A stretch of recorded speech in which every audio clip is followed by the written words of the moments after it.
ব্যক্তি একদিন না একদিন জান্নাতের মেহমান হবে। জোরে বলেন সুবহানাল্লাহ। জাহান্নামের মধ্যে এক আল্লাহর বান্দা পড়তে পড়তে পড়তে পড়তে কয়লার সাথে মিশা গেছে, কয়লার সাথে মিশা গেছে। বুখারীর রাওয়ায়াতের মধ্যে স্পষ্ট আসছে, কয়লার মধ্যে মিশে থাকা অবস্থায় মাঝে মধ্যে আল্লাহ তাআলা ডাক দেয়, ইয়া হান্নান ইয়া মান্নান, ইয়া হান্নান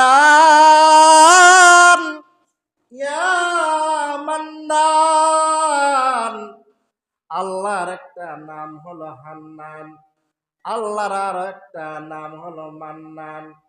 যখন ওই কয়লার ভিতর থেকে ইয়া হান্নান নামক শব্দটা বের হয়, আল্লাহ তাআলার আরশ আজিমের মধ্যে একটা জাক্কি মারে।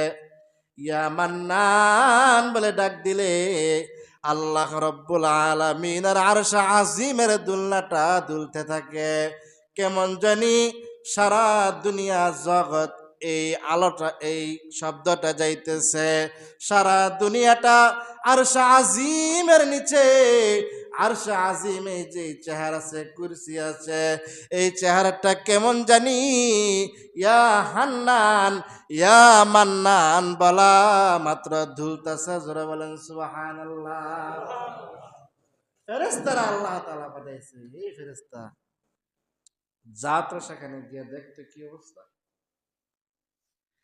জিবরাইল আলাইহিস সালাতু ওয়াস সালাম জাহান্নামের কঠিন তলদেশে কয়লা গাড়তে গাড়তে বিশ্রাইতে বিশ্রাইতে হরান হয়ে গেছে।